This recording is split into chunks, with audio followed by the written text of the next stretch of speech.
প্রিয় ভাই ও বোনেরা, জীবন নামের এই যাত্রায় আমরা প্রত্যেকেই কোনো না কোনো পরীক্ষা, কষ্ট, দুঃখ কিংবা অনিশ্চয়তার মধ্য দিয়ে যাই।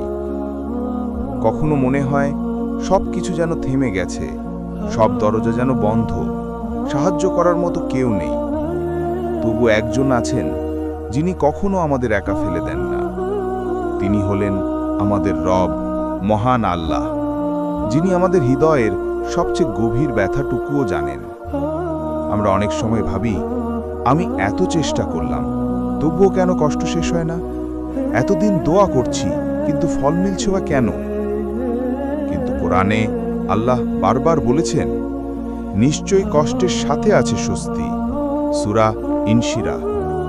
দেয়া কথাটা লক্ষ্য করুন। আল্লাহ বলেননি কষ্টের পর স্বস্তি, বলেছেন কষ্টের সাথে স্বস্তি। অর্থাৎ আমরা যখন কঠিন সময় পার করছি, তখনও কোথাও না কোথাও একটি সুবিধা, একটি উপহার, একটি শিক্ষা, একটি উন্নতি আমাদের জন্য লেখা আছে। শুধু আমরা দেখতে পাই না, কারণ আমরা ব্যথার দিকে তাকাই, আর আল্লাহ আমাদের জন্য যা প্রস্তুত করছেন সেটার দিকে না তাকিয়ে হতাশ হয়ে যায়। প্রিয় শ্রোতা, দুনিয়ার কোনো দুঃখ চিরস্থায়ী নয়। যেমন রাতের পর ভোর আসে, তেমনি জীবনের প্রতিটি পরীক্ষার পর আসে আরেকটি নতুন সুযোগ, নতুন আলো। আল্লাহর রহমত কখনো দেরি হয়, কিন্তু কখনো অনুপস্থিত হয় না।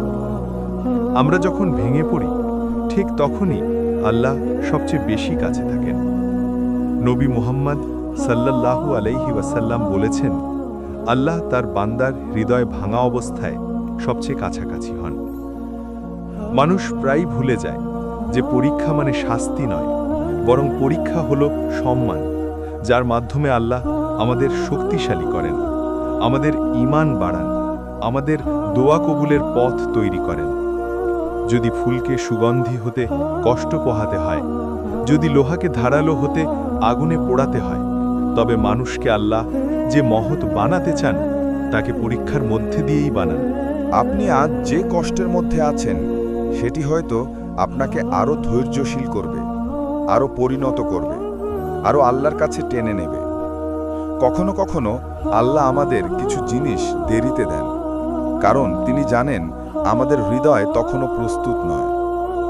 কতবার এমন হয়েছে, আমরা কোনো জিনিসের জন্য দোয়া করেছি এবং পরে বুঝেছি যদি সেটা তখনই পেতাম, হয়তো সেটা আমাদের বিপদ ডেকে আনত।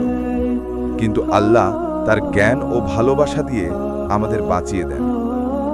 প্রিয় ভাই ও বোনেরা, সফলতা কখনো সোজা রাস্তা ধরে আসে না। দুয়ার দরজা কখনো একবারে খোলে না, কিন্তু আল্লাহর দরজা কখনো বন্ধ হয় না। যে দরজা কড়া নাড়ে, তার জন্য কোনো না কোনোভাবে অবশ্যই খুলে যায়।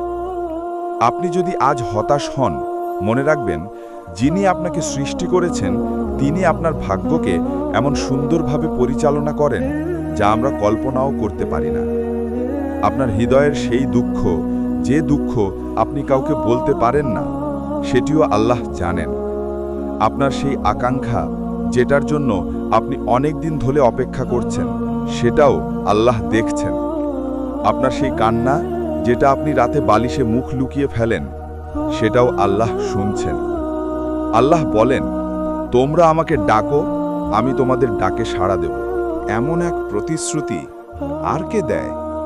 মানুষ প্রতিশ্রুতি ভাঙে, মানুষ বদলে যায়, মানুষ ভুলে যায়, কিন্তু আল্লাহ কখনো বদলান না, ভুলেন না, ক্লান্ত হন না। তাই আজ যদি আপনার মন ভেঙে যায়, তবে মনে রাখবেন আল্লাহ আপনাকে ঠিকই গড়ে তুলবেন। আপনি যদি মনে করেন আপনার পথ আটকে আছে, আল্লাহ নতুন দরজা খুলে দেবেন। আপনি যদি মনে করেন আর পারছেন না, আল্লাহ শক্তি দেবেন। আপনি যদি মনে করেন আপনার দুঃখ বুঝছে না কেউ, আল্লাহ সেই অনুভূতি সবচেয়ে ভালো জানেন। প্রিয় শ্রোতা, জীবনের যে কোনো মোড়ে শুধু বলুন, হাসবুনাল্লাহ ওয়া নি'মাল ওয়াকিল, অর্থাৎ আল্লাহ আমাকে যথেষ্ট, তিনি সর্বোত্তম সাহায্যকারী। এই এক বাক্যেই আপনার হৃদয়ে এমন প্রশান্তি আসবে যা দুনিয়ার কোনো মানুষ দিতে পারে না। শেষ কথা, নিজেকে নিয়ে হতাশ হবেন না, আপনার দোয়া নিয়ে সন্দেহ করবেন না, এবং আপনার রবের পরিকল্পনাকে ছোট ভাববেন না। যে আল্লাহ